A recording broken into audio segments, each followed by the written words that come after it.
السلام عليكم. بون ثم جماعة بيان سور جماعة اللي تابعين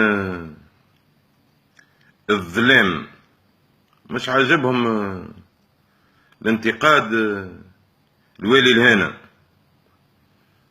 الجماعة ذوما اللي يعتبروا الشيء اللي صار شيء عادي وضربة فيش يقولك هما الفرنسيس ما يتكلموش بالعربي، فهمتني ولا؟ ايه الفرنساوي يجي يتكلم لك في بلادك بالفرنساوي، ما يتكلم لكش بالعربي، فهمتني ولا؟ على الأقل معناتها كي ما يقدرش السيد هذايا باش يتكلم بالفرنساوي كما يلزم والطريقة اون بلوس، فهمتني ولا؟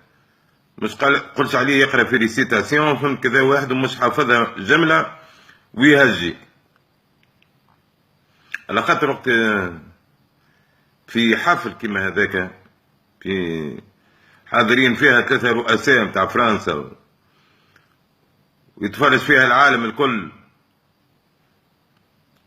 وقت يخزروا له اللي هو مش يخزروا اللي هو كشخص، يخزروا اللي هو يخزروا لتونس، معناتها هو وقتها يمثل تونس قدام العالم.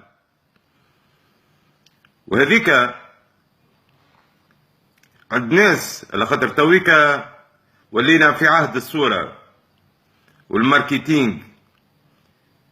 المناسبة هذيك كانت فرصة باش نوريو المستوى متاع التوانسة.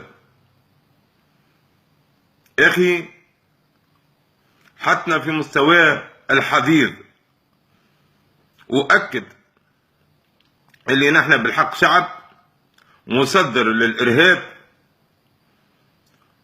ومن بليس دو سا ميس اللي عمل العملية متاع الإرهاب معناتها تونسي، وموا ماهوش أهل باش يعطي ديسكور معناتها كوم يلفوه قدام الناس، فهمتني، قدام العالم.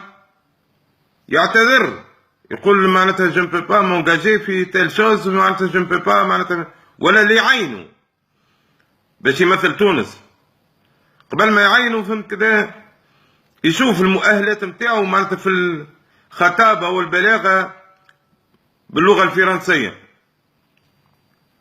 وسي با لا بين يكون والي سوسة إذا كان هو فهمتني ما يعرفش يتكلم بالفرنسيس وما عندوش أسلوبه متاع خطابة. كان ينجم يعين وزير سفير فرنسا اللي ما نصوروش باش يكون في المستوى هذاك، معناتها لا من ناحية الشكل ولا من ناحية الخطابة، حاجة توجع القلب. تونس راس مالها هو انفتاحها على العالم وثقافة أبنائها، وعندنا العديد معناتها التوانسة اللي ينوروا البلاد في العالم، اللي مستواهم معناتها كبير برشا باش يجي واحد شلاكة يتصرف بالطريقة هذيك. علاش؟